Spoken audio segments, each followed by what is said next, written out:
So we've got this old 2000 Jag XJ8. This thing's only got about 86,000 miles on it.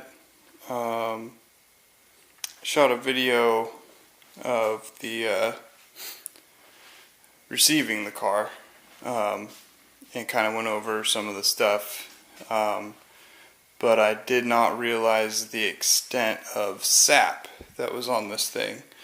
So usually, I've taken a lot of sap off of cars being a detailer, and usually sap will come off with alcohol or hand sanitizer and some microfiber cloth, and that'll usually take care of it. Not on this one. It being an 18-year-old car, I think a lot of those sap marks had been on there for years. So they were partially dried up, but they're like bonded to the paint. So it took a lot of work, and I started trying all sorts of different products and things to see if I could remove it. So what I ended up doing was, I guess the thing that worked was after I foam soaked the car and then washed it and did iron remover, then dried it and brought it in, and I started working on the sap.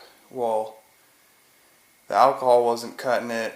Really nothing was cutting it. So I ended up putting some, actually Masterson's waterless wash.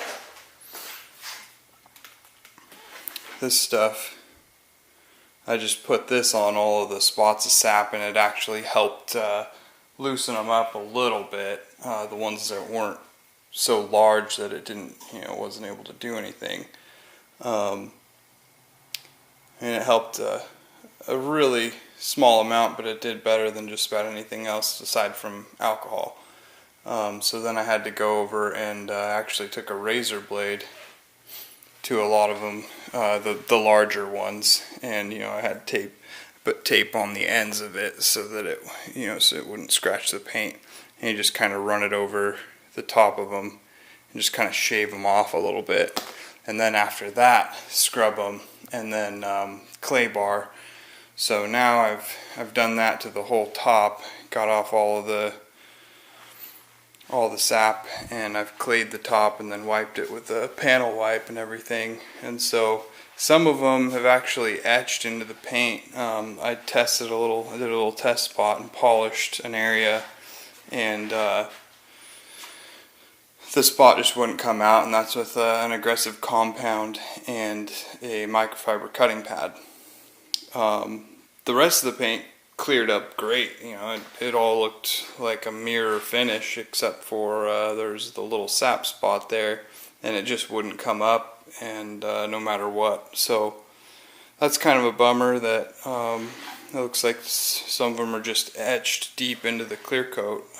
So I'm just going to hit them all with microfiber and aggressive cutting compound, and just see if I can get them out of there, because they're just ruining the finish. I don't like to cut through that much clear coat, but in this case it's just, you don't have a choice. If you leave them there, then it's just going to look like the thing's got sap on it still.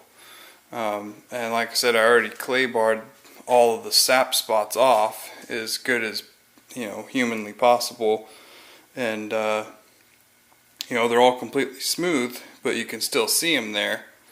So it's just, I think they're just kind of etched in. So I'm just gonna have to do the best I can. Hopefully it all works out, because this is a really neat car.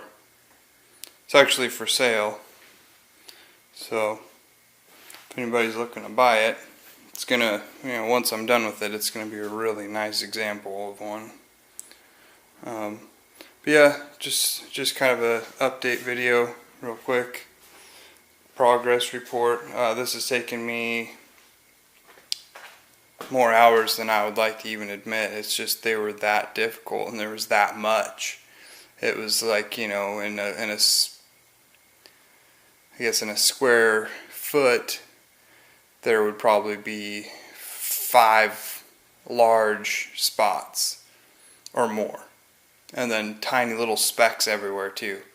So it was just that extremely difficult, and there was just no other way to do it than what I did. I tried everything.